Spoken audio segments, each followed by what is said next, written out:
Atlântida no Reino da Luz. Capítulo 16. Em busca da cura. Nas semanas seguintes, Arnak e Hugh tentaram de todas as formas convencer-me a retornar aos campos de batalha. Como Atlas havia prometido, os combates reiniciaram. Eu me mantive evasivo, sem dar resposta definitiva. Gadeir voltará a afirmar, por meio de recados trazidos por Arnak, que minha participação colocaria um ponto final naquela luta sangrenta. Em poucas semanas, algumas vezes, ele sutilmente tentava me responsabilizar pelas mortes, alegando que minha indecisão somente adiava o fim da batalha. Como eu não me posicionava, eles se ocuparam em atrair outros raros sacerdotes do Vril, que estavam neutros e ainda possuíam algum poder. Sábios foram aqueles que não se deixaram seduzir pelo canto sinistro da guerra. Todos os sacerdotes que utilizaram o Vril para o mal se tornariam no futuro magos negros das trevas do mundo primevo. A utilização do quinto elemento para o mal, aliada às poderosas energias telúricas, enredou por séculos essas almas no serviço das trevas. Enquanto as tristes batalhas prosseguiam, Evelyn me ofereceu o elixir da paz. Minha bela esposa lembrou-se de nossa conversa anterior ao retorno definitivo para Atlântida e lançou-me um instigante desafio. Andrei, vamos trabalhar na Grande Pirâmide para encontrar uma forma de manipular o Vril, com o objetivo de neutralizar a ação das toxinas da alma que destroem os órgãos internos. Assim, como você sempre quis, esse foi o mal mais devastador que presenciei nesses anos de estudo no mundo primevo. Se desenvolvermos uma técnica curadora semelhante à recombinação do código genético que ocorre ao entrarmos na Grande Pirâmide, será ótimo para aliviar o sofrimento desses povos e poderemos utilizá-la dentro das pirâmides que foram construídas por nosso povo na terceira dimensão. Eu vibrei com a ideia e, a partir daquele momento, começamos a dividir nosso tempo entre incansáveis pesquisas dentro da Grande Pirâmide e rápidas viagens ao mundo primevo, onde levávamos cristais energizados com as manipulações do Vril para realizar testes nos pacientes. Nossos pais tranquilizaram-se com minha sincera disposição de retornar ao meu verdadeiro ofício, deixando de lado aquela batalha que nada tinha a ver comigo. O retorno ao contato com os mais necessitados trouxe-me novo ânimo para viver. Sempre que eles me agradeciam, eu pensava, com um sincero sorriso no rosto, eu é que devo lhes agradecer por serem instrumentos divinos que me fazem recobrar a paz de espírito e a alegria de viver.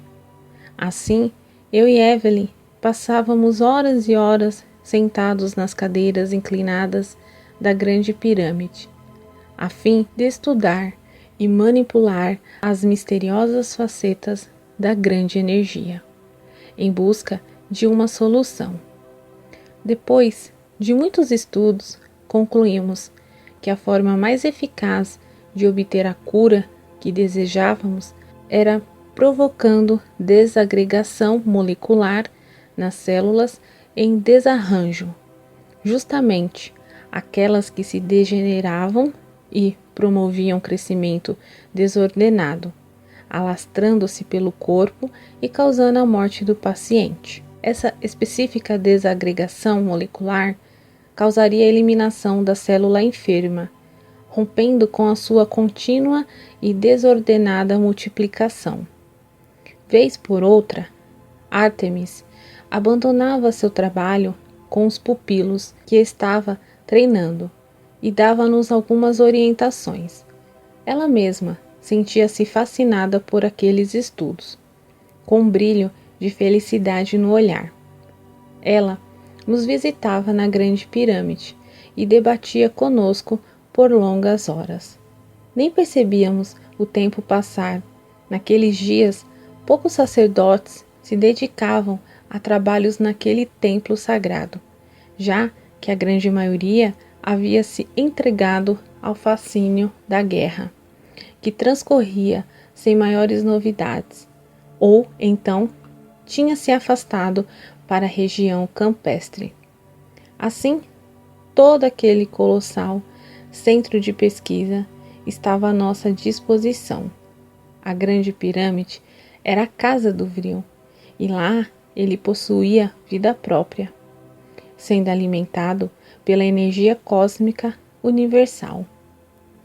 Dentro da pirâmide, ninguém conseguia utilizá-lo para o mal, por causa de uma intrincada programação de segurança, codificada séculos antes por sábios sacerdotes. Logo, ela foi desprezada por aqueles que lutavam ao lado de Gadeir ou Atlas. Inclusive, quem estivesse sintonizado com a guerra não conseguia ultrapassar o átrio de entrada desse majestoso templo. Nossas primeiras experiências práticas com a solução da desagregação molecular foram realizadas com pedras colocadas dentro de uma sala de vidro, onde descarregávamos a energia Vril, trabalhada para esse fim. Em poucos segundos, os átomos se desuniam, transformando a pedra em pó monoatômico. Eu e Evelyn retirávamos os óculos de proteção contra a intensa energia desprendida no fenômeno e vibrávamos de alegria pelos resultados. Era apenas uma questão de tempo para conseguirmos direcionar aquele processo apenas aos núcleos celulares enfermos dos pacientes. Agora já tínhamos franca luz no fim do túnel para alcançarmos os resultados almejados. Às noites, durante os jantares em família, eu narrava animadíssimo para nossos pais e amigos como o mestre Kundô os avanços que os obtínhamos. Em alguns dias também nos dedicávamos ao incansável trabalho de preparar os eleitos para levarem nossa cultura e nosso conhecimento ao mundo primevo. Eu não imaginava que o treinamento fosse tão árduo. Era necessário muita nobreza de caráter, amor aos semelhantes e determinação para vencer nos testes. Aqueles que eram reprovados não recebiam segunda chance. Eu questionei Ártemis sobre isso e ela me disse: Andrei, nós não podemos correr o risco de contaminar o mundo primevo com atlantes voltados para o mal, os quais possam vir a utilizar nosso legado para objetivos negativos. Nem mesmo sabemos até onde o que ensinamos a eles poderá ser aplicado.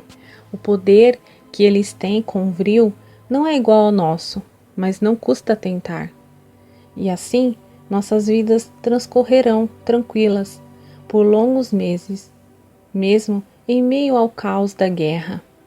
Até que certo dia, Gadeir convocou uma reunião com seus sacerdotes mais próximos para avaliar a situação da guerra. Ele estava ansioso para obter logo um desfecho favorável. Contudo, só via avanços de Atlas.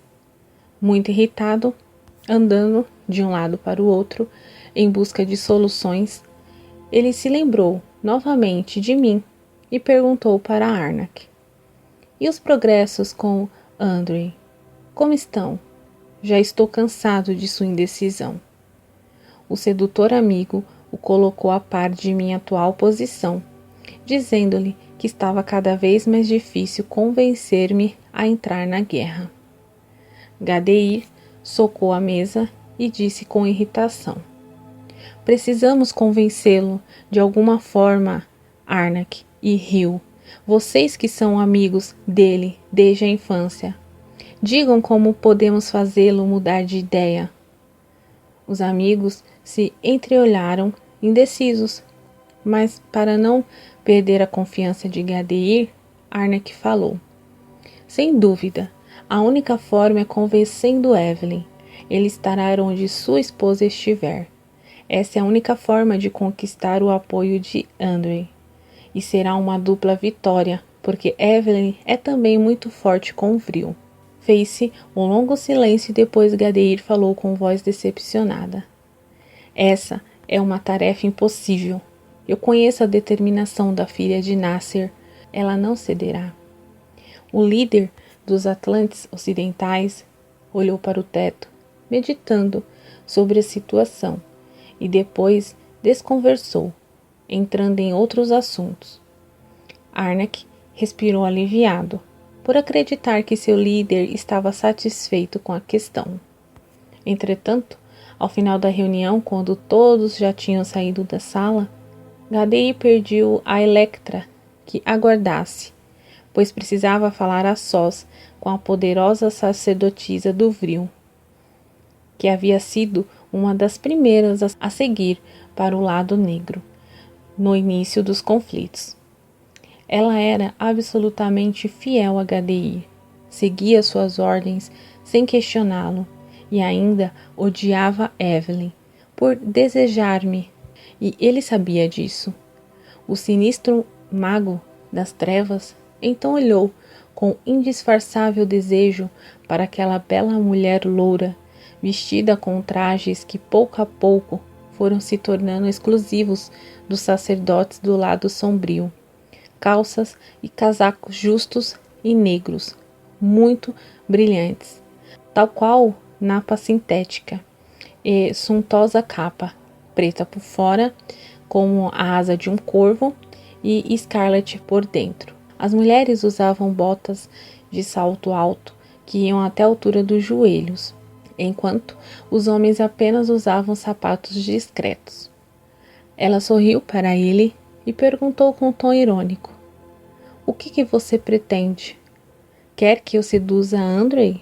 Gadeir se levantou, segurou o queixo dela de forma delicada e falou em seu ouvido: para essa tarefa, você já se demonstrou ineficaz. Até hoje, ele nem ao menos olhou para você como mulher.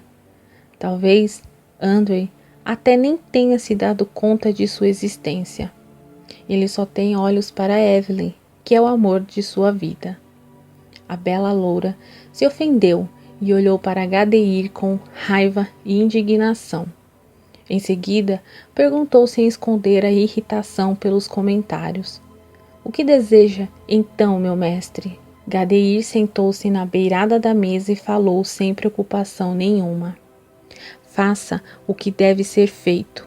Mate Evelyn. Só assim Andrew virá para nosso lado e você terá alguma chance com ele. Mas faça com que ele não saiba que fomos nós. Ele precisa crer que o assassinato de sua amada foi a mando de Atlas.